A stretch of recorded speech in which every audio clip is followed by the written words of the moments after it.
So, our next speaker, you are set up with a microphone, I can see that. The guys here are going to set up your presentation. So welcome up on stage, Charlie Williams. Hello. And Charlie, you're from Screaming Frog. Yes. And I know I was eating lunch with two guys here, and you were actually one of the main reasons for buying tickets here. How does that make you feel? Even more nervous than I was before. Brilliant. Star quality. I told them to get your autograph, so maybe someone will come up here. We'll see. Okay. Exciting stuff. So Charlie, what are you going to be talking about today? I'm going to be talking a little bit about how to make expert content for your website, something I think a lot of our clients and a lot of other colleagues we speak to at conferences struggle with. Actually building content that has that elusive idea of being an expert, being an authority in your subject. We look forward to it. How many people use Screaming Frog in here? Wow, that's a good show of hands. I'm not mentioning it once during the whole talk. That's all, which my boss is not happy about, but there we go. But now we mentioned it, so there you go. Good luck, Charlie. We look forward to listening to you. Thank you. Thank you. So yeah, as I sort of tried to explain just then, I want to explain an idea, a process, a little bit of a philosophy or a perspective, if you will, on creating expert content. Whether you're looking to create content for outreach, whether you're looking to, I've just heard about in awesome detail from James, whether you're looking to create content that you're trying to rank for certain keywords with, whether you're trying to create content even just for a product page, we're constantly told in SEO that we need to be an expert, we need to have authority, we need to be producing something of better quality than everyone else. And this perspective came about because my colleagues and my clients were asking me, how do I know what to write about as an expert? And once I've worked out what to write about, how do I know what an expert answer looks like? How do I know that I'm doing the right thing for users and for Google? And that's what I'm going to hopefully try and explain for you now. So this is my daughter. And if you think I've put a picture of a cute child on the screen to try and get you on my side, you're entirely right. That's entirely my motive for this.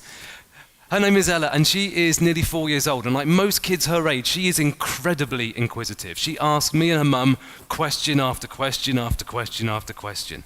Lots of questions every day. When can we go to the cinema? Can I have meatballs for lunch? Why is the fridge cold? That was a good one I got the other day. Why is the fridge cold? And me and my wife were talking, and we sort of said, how many questions do you reckon she asks us every day?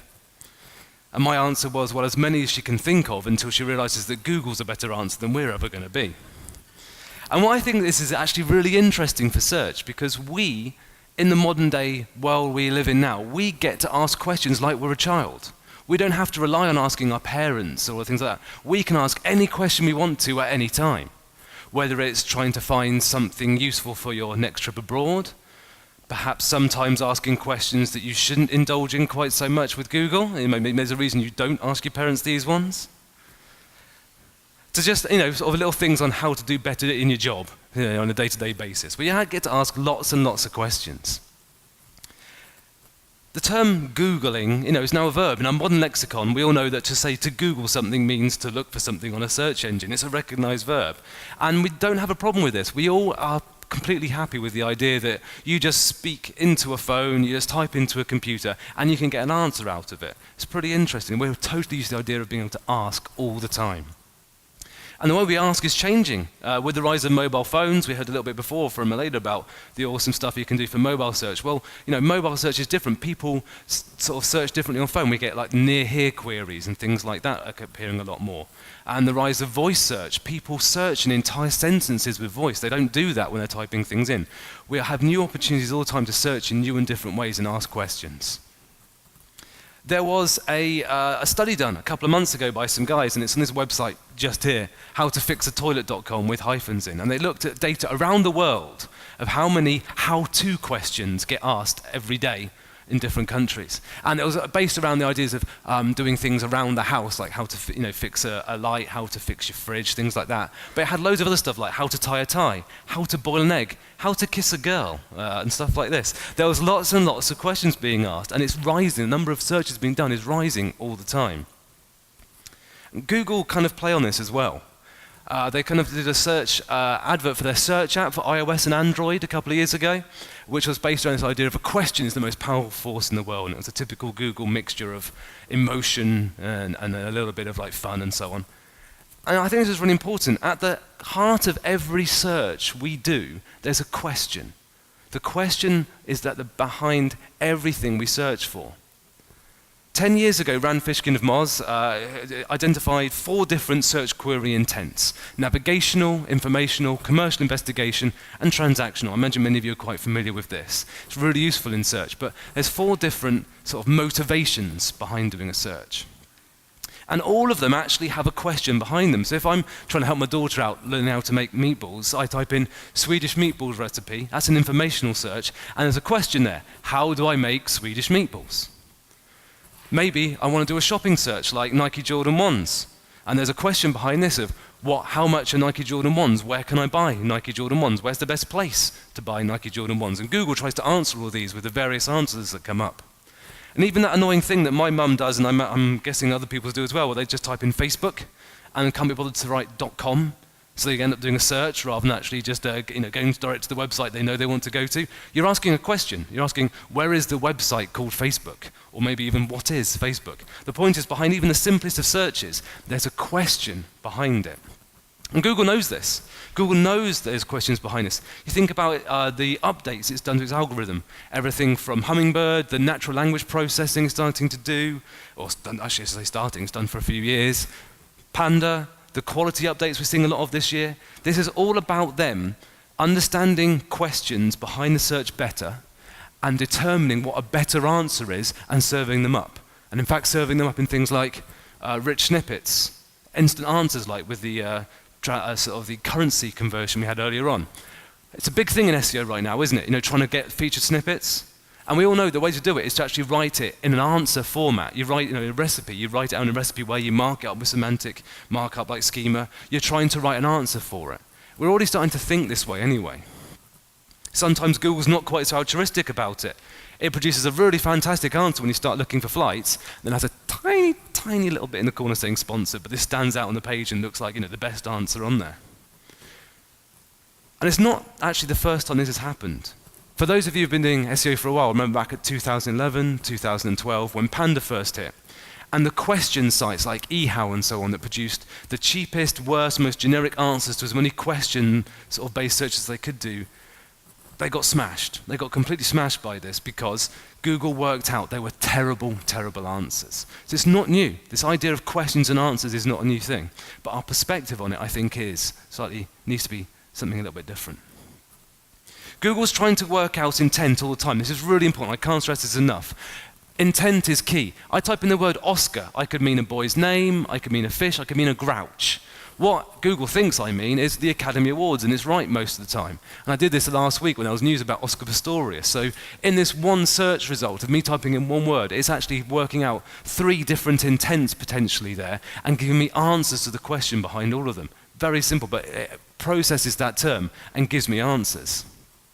This is a really exciting time for SEO for this. It means you can actually start doing the high quality content that James was just talking about, but for actually matching keywords, not just for outreach. This is your opportunity to build stuff that's really useful, to do all the really cool things you've always thought would be really good to do, rather than just matching all the keywords with lots of different pages. I think it's time for us to not really think about building pages anymore, but to work in the idea of building answers. Hopefully, now I've done enough theory on that, I can explain to you how we go about this. So first stage is actually finding your questions. What question, now you go back to my questions from my clients before. What do I want to actually be an expert on, and how do I know what an expert answer looks like?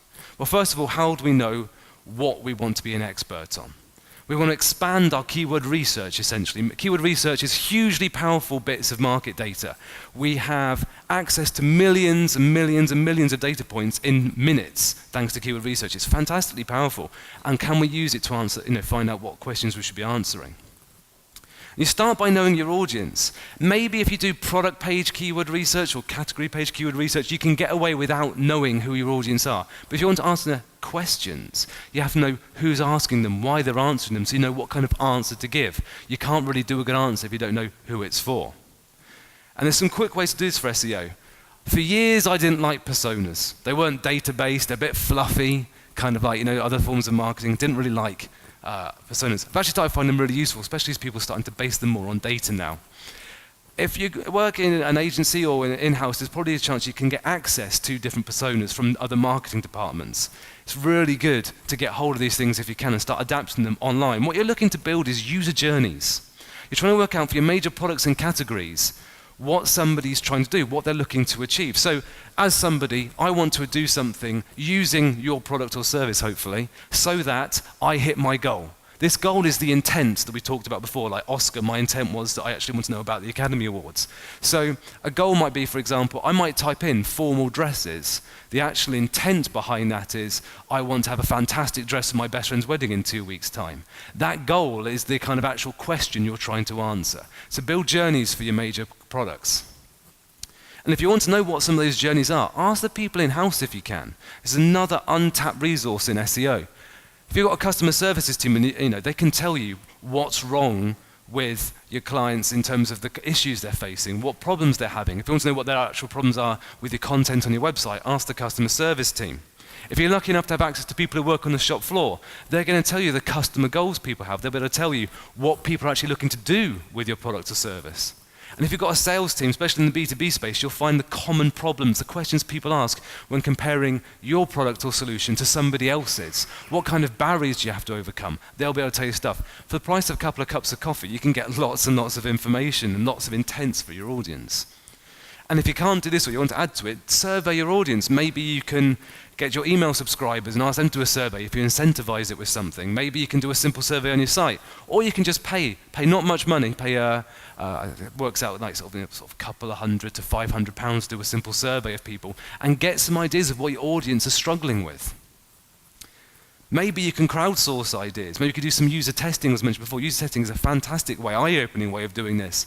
But if you want the cheapest and free, it's a great way. See keywords. It's a free tool, and it does what it says on the tin, really. It helps you generate seed keywords. And the idea is you take one of those user journeys you had before, and you create a scenario with it. You're looking to buy something, you're looking to investigate this problem. And then you can actually put in a bunch of email addresses, maybe your colleagues, maybe your friends or family, anyone you can get together to do it, and ask them what, and then the tool will then ask them how they'd search for it. What would they type into the Google or Bing bar? This is a great way of seeing how people search using questions around your product or service. Sometimes people can't find an answer online by doing a search. They ask somewhere else. So, for example, they go to a Q&A site or a forum on it or something like Reddit. They'll actually ask the questions somewhere. If you can find a subject, you can find the common questions people ask. If I go to Quora, I actually did this for a website selling cutlery, and there were 6.3 thousand people following the topic of cutlery on Quora. I mean, I don't know, it's just not for me, I guess, as a hobby. But the point is that any niche you're in, there's people asking questions online. Can you find those common questions and problems so you can start answering them? And if you're in a commercial space, use Google. Not use Google, use Amazon. Use Amazon and other big retailers. For their common products here, I did this for a grill pan, something I can make my Swedish meatballs in. And there's lots and lots of questions, mostly around the specific dimensions of the pan and how many sort of different types of foods it can hold. And there's lots and lots of reviews. I can find the common purposes, what things people have used this frying pan for. And most of the time people mentioned that the best thing about it was so non-stick you could cook eggs in it. So if I'm doing something with these pans, I know that having a mention of like eggs being the ultimate example, maybe even a video of it or something like that, is a great example to convince people that these are non-stick pans. Finally, you've got other questions. Google gives you clues again how questions are related to each other. Once you've identified one question, put it in and see what the related questions are. See what other people are asking about this. And that way you can actually understand, one, other questions maybe you can answer as well, and two, what Google thinks these questions are related to each other. How does Google kind of see the topic evolving so you can become an expert in multiple layers? Once you've got these ideas, you understand your audience a little bit, we can start playing with keyword tools, and this is where the sort of data really starts flowing out. But the biggest part of any keyword toolbox that you might get to put together is your mind. And I think there's actually some required reading for doing keyword research in 2017 to actually get the idea of the depth you need to go into. It's no longer just pulling out a bunch of keywords and getting volume and leaving it at that. One of my favorite sources on this is Nick Eubanks, a guy from imfromthefuture.com is his agency. It's a really good article there. I'll be showing the slides afterwards. And also Ahrefs in the last 18 months have done some fantastic articles on keyword research, looking into your data, finding topics and working out how to build great content around it, looking at the opportunities. I think it's really good stuff you should be reading. And also think about the whole funnel. Don't think about the transactional stage of the buying cycle. Think about all of it.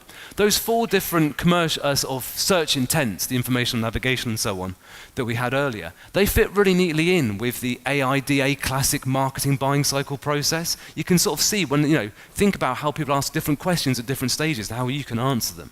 Even a more advanced kind of online sort of breakdown here, like this, matches nicely with our intents. And if you're into the content marketing side of things more, if you're thinking about your, we'll get this right, top of the funnel, middle of the funnel, bottom of the funnel content, tofu, mofu, and bofu. Oh, that's always fun when we say it to a client. Think about that kind of content. This is perfect for actually doing questions. What kind of questions can you ask at the top of the funnel? What kind of questions get asked at the bottom of the funnel? How can we answer them all? Classic content marketing stuff fits right in with this. And then we want to find the exemplars. And what I mean, this is an article by Dr. P. Mayers from Moz last year. The idea of this is you find a primary keyword in each bucket of terms, which is the one you can optimize around, and then the page will rank for all the little keywords you've put under that bucket. You don't have to do one page for every minor variant. You find the intent, the same question that's being asked in multiple ways, and then build one page to answer all of them. This is an important point. So when it comes to getting the data, you start off with your own stuff. If you've got an internal site search, that's a great thing. One of my favorite sources is a search analytics report in Search Console. Now, there's a couple of problems with this. It only gives you 3 months of data. That's a bit of a problem, but you can start building it now and record things. And then people say to me, well, I don't want to use that. You only get 1,000 keywords out. What's the point? Well, this is a bit.ly link here, a Screaming Frog bit.ly link, and it's to a Chrome extension called, extension for Google Sheets called Search Analytics for Sheets. And what it does, it uses the API, you connect to your Search Console account, and you can pull out tens of thousands of keywords out to your Search Analytics report instead. The biggest I've got in one go is 52,000 rows rather than just 1,000. And you can break it down by country and things like that. So you can actually build up, I think, sort of like multiple times. So you can get a client process, you can get 100, 150,000 keywords for a client out of Search Analytics instead. Huge sources of data. If they're getting voice searches, you'll see the long tail things in there. Start understanding what you're already a half decent answer for to build from there. And there's certain tools that let you actually find direct question keywords around it. Very much flavour of the month in the UK at the moment, Answer the Public. I'm not sure how popular it is here, but it does have a Swedish language sort of capability, which is good. But you can put in your topic, I put in meatballs, and it adds all the keywords variants it can find using question modifiers. Who, what, why, when, how, these kind of things around meatballs. And I get a whole bunch of questions. A quick tip around this, there's another Chrome extension called Keywords Everywhere. It's a free extension. You put it in and it will start adding in the search volumes for all these different keywords as well. So you can actually start seeing what's useful for you immediately. But what's quite cool about this is that it doesn't just do questions, it also does prepositions, it also does comparisons, and all of those are questions in their own right as well. So I can put in a comparison thing, and I put in 2, and it shows meatballs too sticky, meatballs too dry, meatballs too dense. In other words, there's a lot of questions being asked around why do my meatballs suck? Maybe there's a question to answer there, I'm not sure. But there was a talk at last month's Brighton SEO by one of the people from the team behind Answer the Public, which went into this. And it looked at Answer the Public and how you can use it for audience research as well, how you can take one step back and rather than just writing content to match that keyword, you can go back and actually go, how can I use this to understand my brand better, what's being perceived about me and things like that. And I think this is really interesting because I don't want you to just use tools like this and then just write content to match that keyword. I want you to write content that matches the question behind the keyword. That's how you produce the expert content and know what the right kind of answer is you don't try and write about the keyword, you write for the audience asking the keyword in there. Other tools, the Moz keyword tool, it groups things like I showed before, but also it lets you, right at the top there, I don't know if you can see, it lets you filter by terms that are questions, another great source of information and letting you to sort of build up this lexical groups of keywords, which is very nice. There's a tool here we started using at Screaming Frog called Storybase, which is very cool. It also has a keyword option, but also gives you demographics of people asking around the keyword where it can. That's cool. If you've worked out your personas, and you've got several ones, you can work out, which of our personas is potentially asking around this question so we can build the right kind of content to match the question. Another quick tool is FAQ Fox. You can put in your FAQ pages of your competitors, and it gives you some starting points as well. You can put in things like Reddit and other ones depending on the topic in place. And it'll find the questions that are being asked. If your competitors are putting questions into their FAQ content hidden away on their website, you can bring it to the fore. You can answer those questions better in a place where people are going to find it useful when shopping through your website and that user experience. Google Suggest is still great for finding lots and lots of keyword ideas. Infinite Suggest is one of my favorite tools for this. It works really fast, it's really good. It lets you dive into various kinds, as you find one variant, you can click on that and it starts doing the suggest around that individual term as well.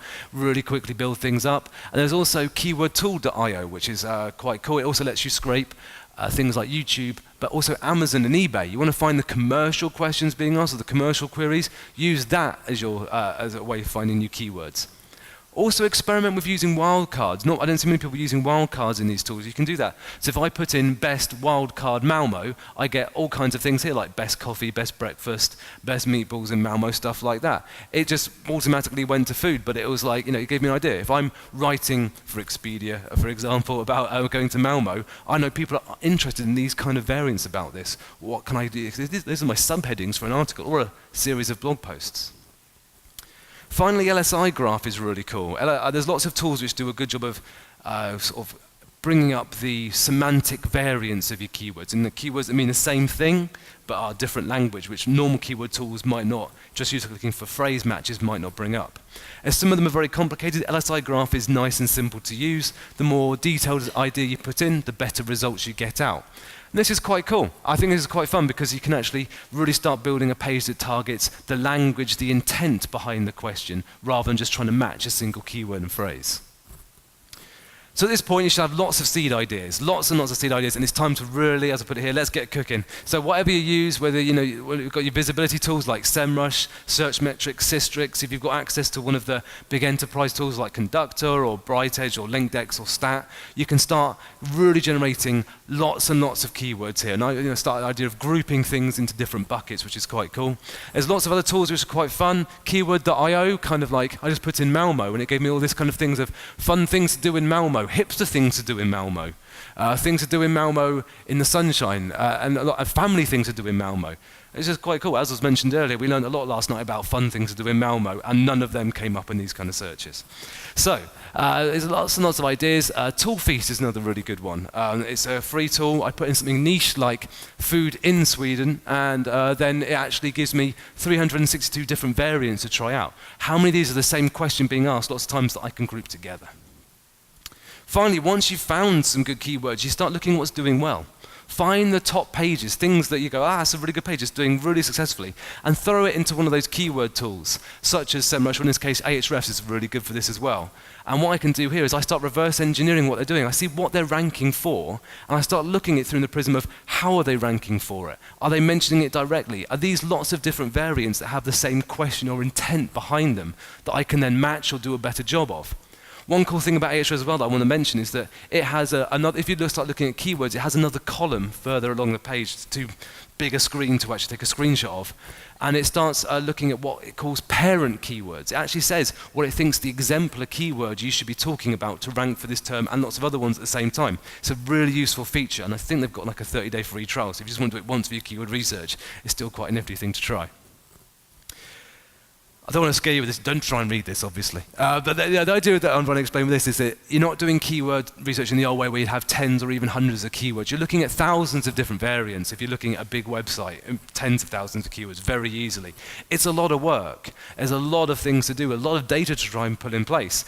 But what's cool about it is there's no right or wrong way of doing it. One of the biggest things people say to me, or my colleagues ask me, is how do I know the right keyword? How do I go about choosing the right one? There's not necessarily a right or wrong answer. There's just good ones and bad ones. There's opportunities and things that you're not going to rank for because it's too generic. There's questions that you can answer and questions you can't answer. That's what it's about, going in there and finding your opportunities. Don't be paralyzed like I found myself in the past with like not knowing which is the right one. Just find good stuff and start building things. There's always new ideas. Google confirmed that this year, 15% of searches they see every day are brand new. They haven't been asked before. Things like voice search, new events, all these kind of things contributing to this. There's always new angles and questions for you to go for. So, hopefully, we've got a load of keyword ideas. We've got a lot of different insight from our audience, so we know which keywords we should go for, and we kind of know what we want to answer. What do some of these better answers look like? How do we start building them? The second question from my client before, okay? How do I know what a good answer is, what an expert answer looks like? Google actually gives us a huge clue for this. I don't know, how many people have actually bothered reading the Search Evaluator guidelines? Anybody? Is it just going to be me? Yeah, okay, some people have touched them. That's cool, that's cool. I actually read most of it. It was a slow day. But it's 140 pages and it is pretty dry. I'm not going to lie to you, it's not the most exciting or riveting read in the world. And there's some really good guides. This is another bit.ly link here, it's a shortening to some guides about it that actually break it down for you. But Google gives you free guidance here on what to produce. How do you know what an expert piece is? Well, Google has a whole section within this rated guidelines of what expert content looks like, what it achieves, what it does. So just read it and use it to your advantage. There's this whole theory within these guidelines of EAT, expertise, authoritativeness, and trustworthiness, which don't try and say after a couple of beers in the brewery later on. So it's a concept, EAT content, and they explain this, and you can try and work out how to do it. Even better, they actually, in the top image here, they actually give examples of all kinds of pages. Article pages, product pages, even login pages, and they say this has the highest quality content, this has the highest expert content, what it kind of things, sort of boxes it has to check. If you work out how you can check those boxes, again, and also match your user intent, you're probably 2/3 of the way of creating an expert bit of content. You want to then start looking at those semantic connections. The reason I mentioned LSI graph and lots of related keyword tools as well as just phrase matching is I want to build pages that understand a topic in its entirety, and I want to be mentioning all the different subjects within it that Google would expect an expert answer to say. So if I'm talking about subject X, what are all the kind of variants of that or other niches within that Google expects a great answer to also address, the idea of co-occurrence and things like that. There's a lot of talk around this. It's called topic modeling is a kind of way you start addressing this. And there was an article end of last week on HubSpot around introduction to topic modeling, which I would recommend you check out. And I was also, as often the case with Moz, they do some really good introductory videos kind of introducing a more complex process in normal language. And Rand Fishkin did a Whiteboard Friday explaining the idea of using related topics to build bigger, better answers and articles. It's a really good place to start, because this allows us to do better on-page SEO. You've got your title tags, you've got your meta descriptions, you've got your headlines and so on. I'm pretty sure everyone in this room here has mastered those fantastically. Great. How do we go to the next level? It's not just about putting alt tags in your images, it's about knowing things like TF-IDF, it's about knowing that co-occurrence of all the different subject matter within this big topic, we have to reference them.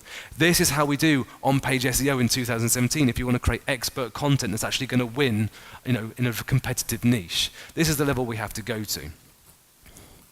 And from this, we can build better templates. This is some wireframe I did for a website that sells cast iron radiators. Again, I get to work with the most glamorous of subjects sometimes in my job.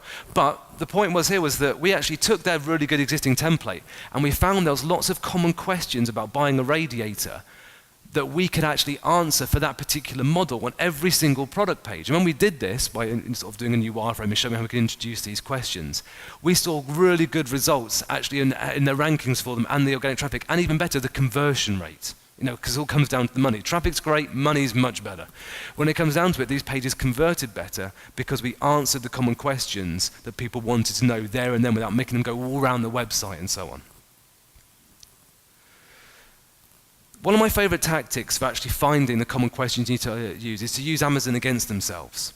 That user-generated content that they have of the questions and reviews can be mined, and you can use it to build really good answers. Now, I could go on for ages about how we can do this.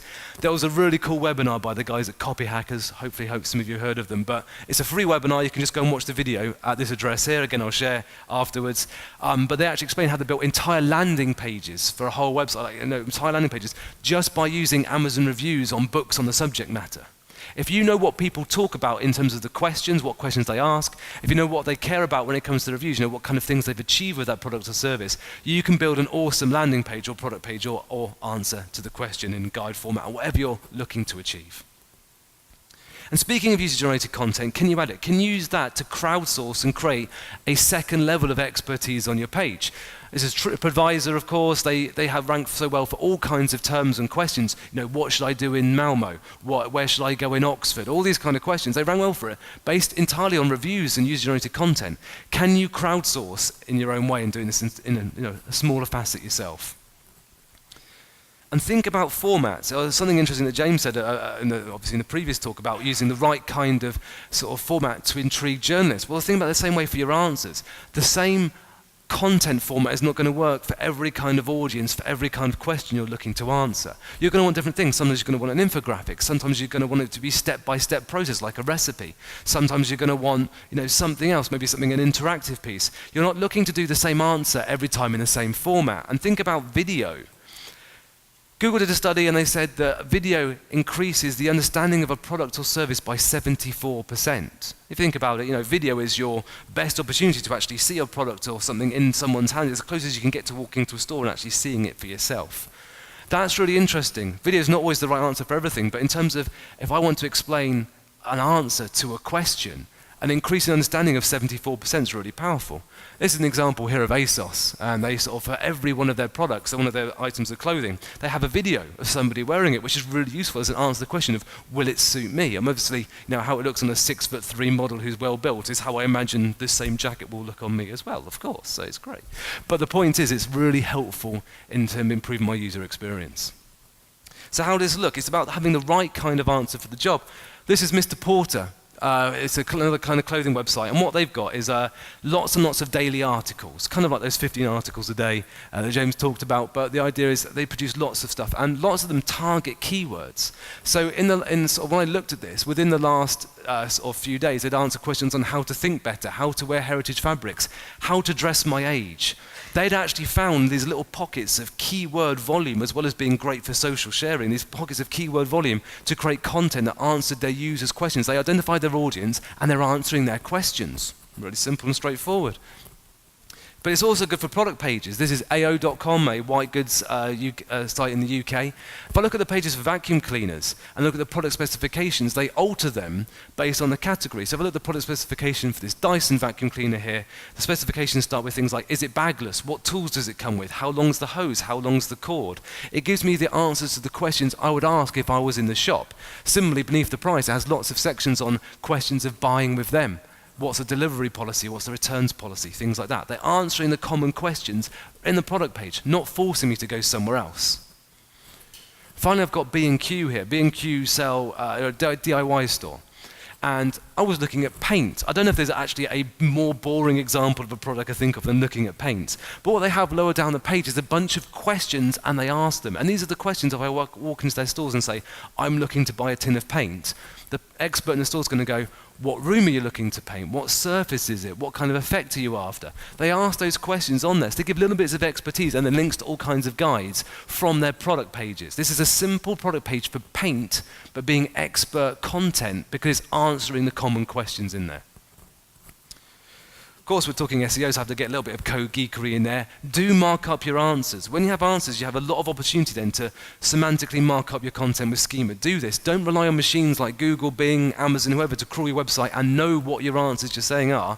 Tell them explicitly through semantic markup. And because a lady stole this from me, obviously, she put this up here earlier on, but I was hoping to put it.